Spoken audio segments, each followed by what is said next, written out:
Hey YouTube.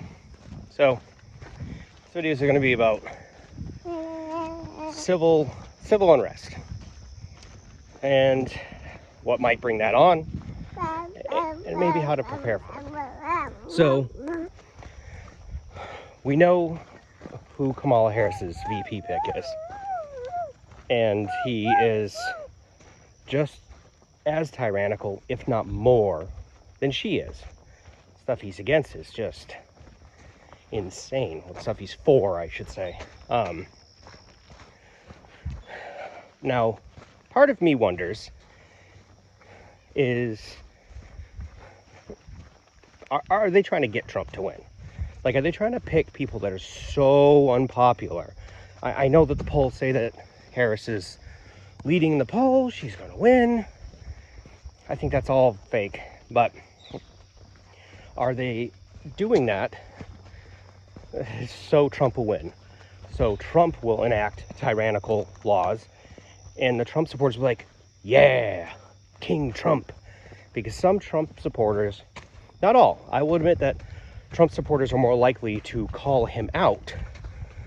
But if he enacts tyrannical rule against his opponents, all that means is the next person that gets in will be able to use that against their opponents. That's my problem. Just like the ATF thing, the bump stock ban. Bump stocks are stupid, but he gave them authority to go after a lot of things. Oh, it's okay. And that's the problem. So, is he, let me just get some snacks, going to, I've said this before, I think if he wins, it's going to be rough. I think if he loses, it's going to be rough. So no matter what, I think preparing for civil unrest right now is the smartest thing to do.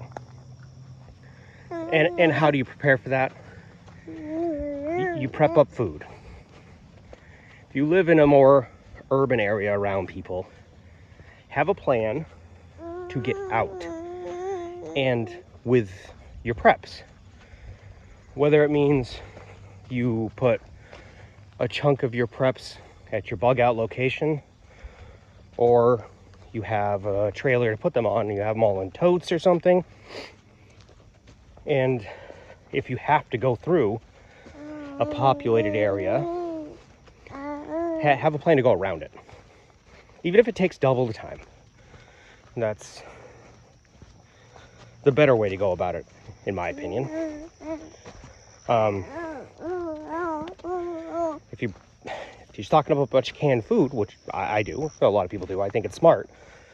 But if you're doing that, you have to load them in containers that are manageable, you know? You want a big, huge container that ends up weighing 200 pounds, and you and your wife or whoever can't handle it. Now I'm lucky I've got a son that's very strong for his age, so I still wouldn't load up 200 pounds, but I could load a couple totes that are about 150 pounds, and, you know, him and I are able to lift those. So that's something you've got to think about. So when you load it up so it's manageable, you know.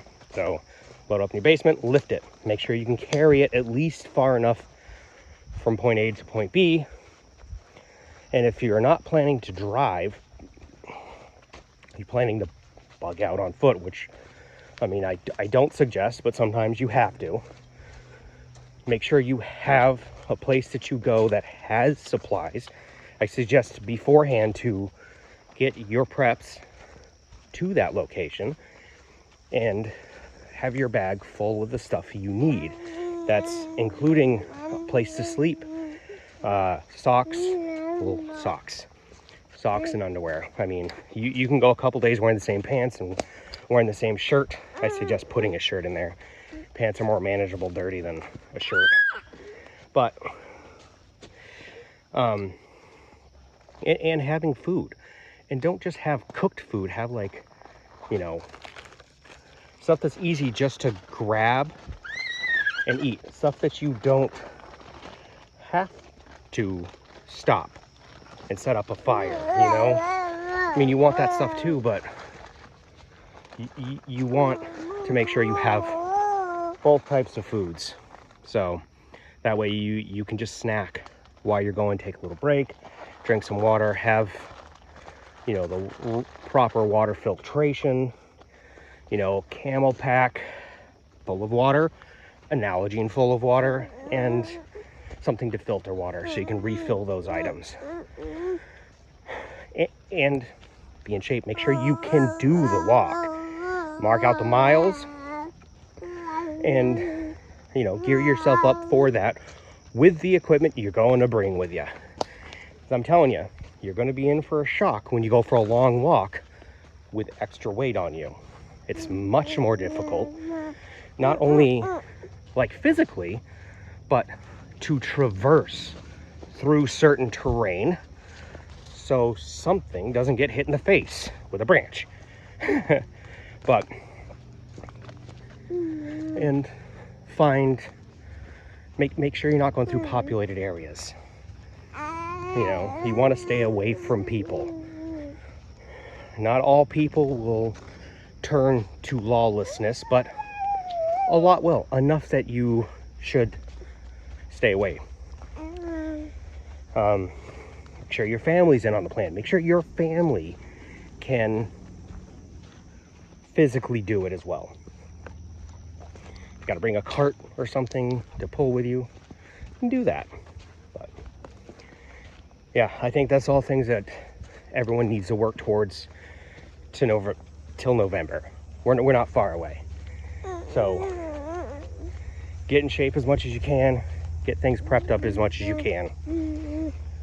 So if you live in an urban area, get some plywood so you can board up your windows, make your place look abandoned, but still have a plan to get out, because more than likely you'll need it. All right, that's all for today.